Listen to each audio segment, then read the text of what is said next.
waxyar waxaynu ka taaban doonaa salaada aynu taaganahay ee qiyaamul layl ama salaatul layl ama tahajjud fadligeeda iyo fawaa'ideeda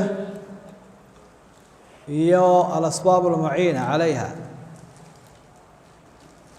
fadliga cibaadadan markaynu isu sheegayno wayna dhiirinaysaa waa waxayna dhiiri gelinaya camalkaad ku dhex jirto marka lagu sheego fadligiisa jacayl baad u qaadaysaa iyo jibbo ma ka daalaysa fadaa'ilka cibaadadan qur-aankuna uu ka warramay nebiguna calayhi salaatu wasalaam xadiidkii saxiixa waa ku sheegay ilaahay baa wuxuu ka warramay dadkii jannada galay jannada allahayna geeyey markaa wuxuu sheegayaa sababta ay ku mutaysteen ku galeen jannada innal muttaqiina fi jannatin wa uyun akhidina ma ataahum rabbuhum ilaahay wuxuu siiyeyna way qaadanayaan jannadiina way galeen qaybta dambe ilaahay wuxuu kaanu qaliilan min al-layli ma yahjacuuna wa bil ashaari hum yastaghfiruun kaanu qaliilan min al-layli ma yahjacuun habeenkii bay aad u soo jeedi jireen salaad bay u taagnaan jireen waqtiga saxarka la suxuranayana ilaahay oo dambi dhaaf bay ilaahay weydiisan jireen waa labada la inaga rabo tahajjudkii baa bilaabmaya habeen dambe insha Allah waxuu inoogu beegmaya insha Allah waqtigii saxarka waa labadii jannada lagu mutaysanayay waxa laga warbixinayaa waayihii adduunka iyo waxaan nicmadan maxaa lagu helay dadkan baraare barwaaqaysta jannada maxay ku heleen salaadan ay ku heleen Allah inaga aqbalo cilmiga iyo aqliga wanaagsan cibaadadana laga hela qaaliga ah aman huwa qanitun ana al-layl sajidan wa qa'iman yahdharu al-akhirata wa yarju rahmata rabbi qul hal yastawi alladhina ya'lamuna wal ladhina la ya'lamun inma yatadhakkaru ulul albab dad cilmi lana ilaahay uu sheegay dad aqlina uu sheegay laakiin cibaada ka horeysa wadad habeenkii quraanka akhriyay oo cibaado u taagan fadliga faa'iidada heleen waxa weeye cilmi wanaagsan iyo aqli wanaagsan qofka cibaadada alla gudanaya la aqli ma ha ka kala bila cibaadada caasiga ka aqli wanaagsan yahay ka cilmi wanaagsan yahay ka faham wanaagsan yahay آيات كوي بدأ هنا حديث كالنبي عليه الصلاة والسلام القرآن كسر قادر حديث أبي الدرداء الصحيح نبي يقول إنه شيء صلى الله عليه وسلم الشام فإذا عبادة هذين كلها توه الرئيس عليكم بقيام الليل فإنه دأب الصالحين قبلكم عبادة هذين كلها يسوتها صلاة دا كدر على تذكير كور يونك سنة صالحين تها ودق كود صالح عن قيام الليل لا إيمان شرين قرآن كوحي إنه شيء يا حديث كبين أنو شرين سادرات ديت بالصلاة وهاي وجه عليه وصلاة النبي داود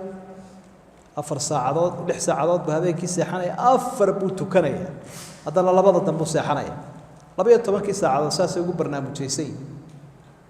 بركان النبي والب الصلاة دي سيبه كشرتي صلاة دني صلاة الليل فإذا الله بعضها وقربة إلى ربك إلهي بيكون وينيس بالكورة وحي إلهي يكون وينيس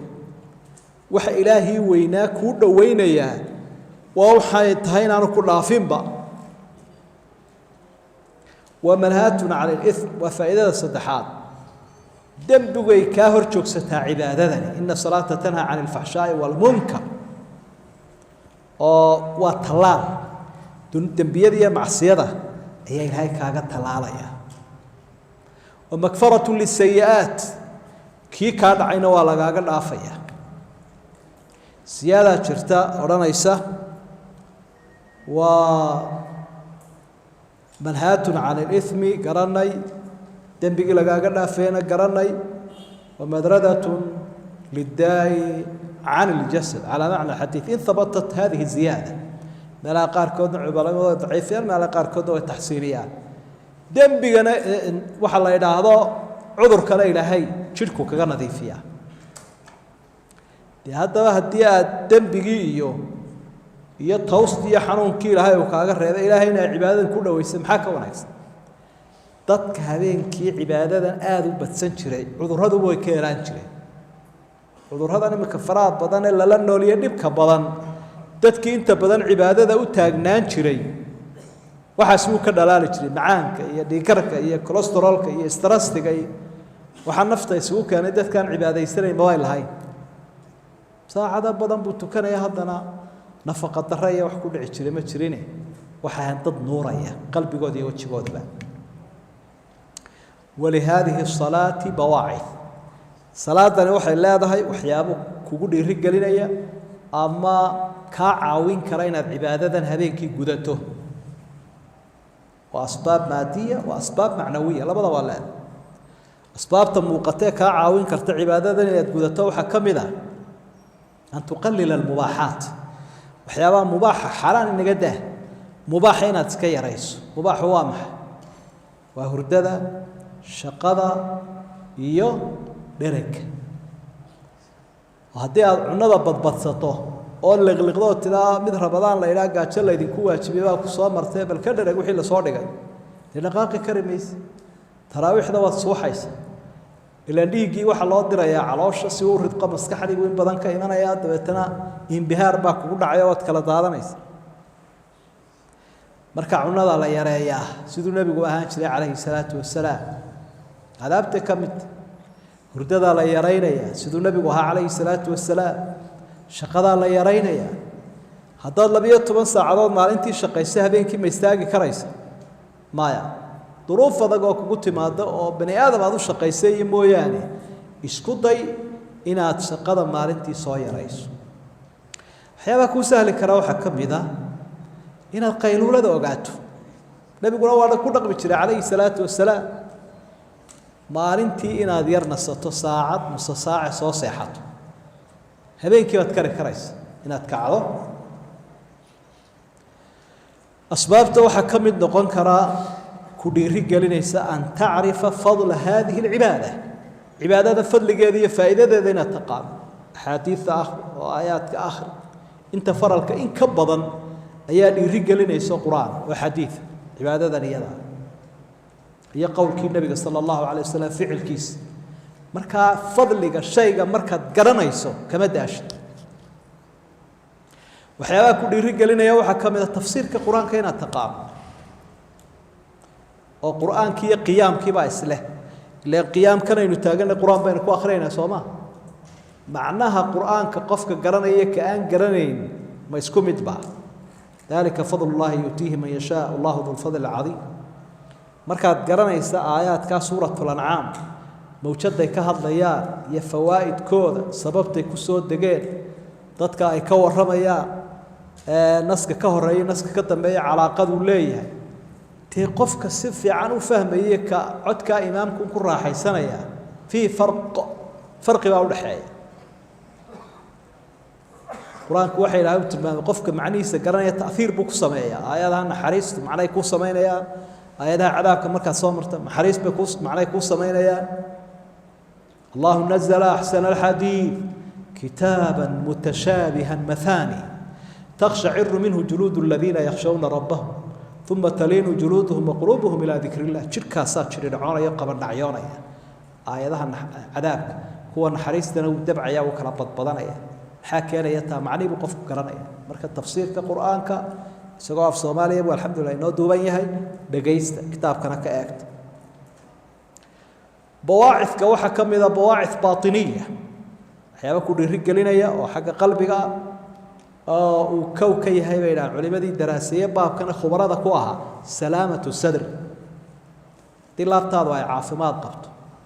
أو مسلم كعيل إيه عربي أنا ذو قبيلة دتك إسود عفدان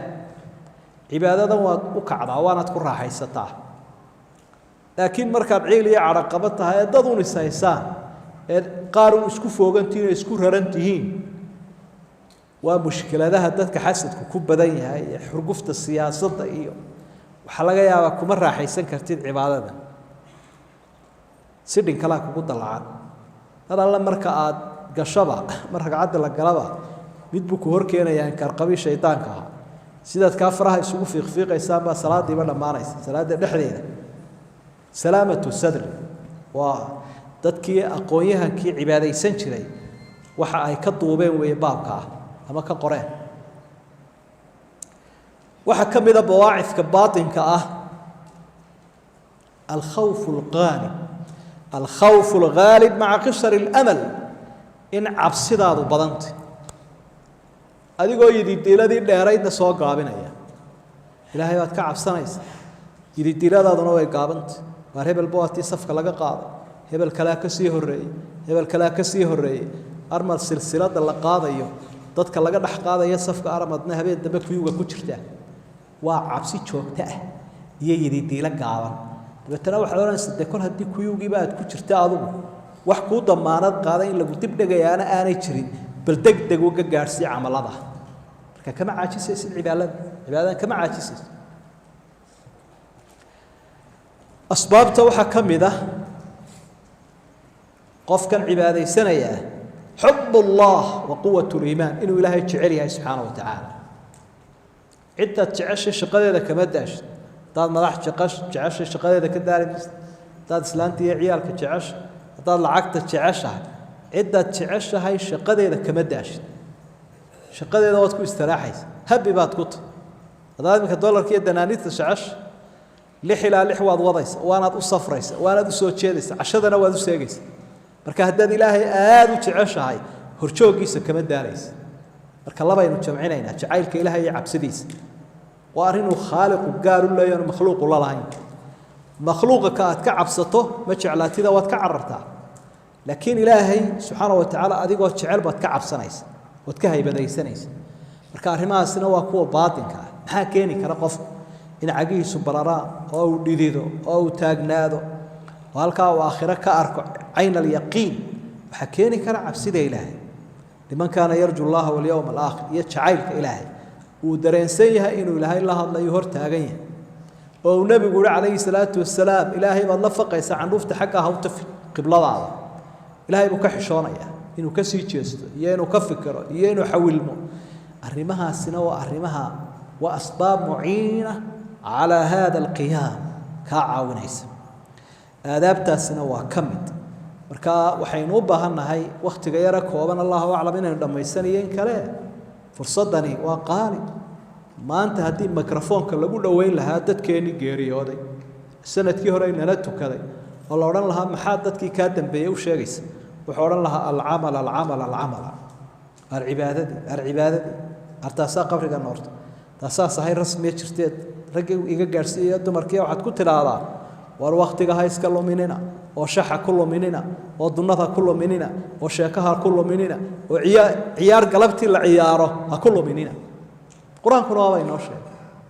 nimanka gaaladii markay cawdaan ilaahay wuxuu leeyahay awalam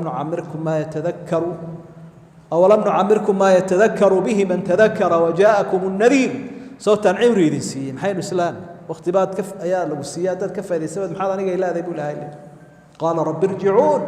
لعلي أعمل صالحا فيما تركت مركي نفته كسي بحي سوح لا إله وعلي العمل كي أنكو قبض فلان كفى إيدين ويجانس كي إله فرصد لبعض السين ألا ينقوم الردة تاية عواشرة وحين لا نهاي وقت قالين وكترنا كفى إيدين سنه وهذا ما أقوله وأستغفر الله وتقبل الله منا ومنكم صالح الأعمال السلام عليكم ورحمة الله وبركاته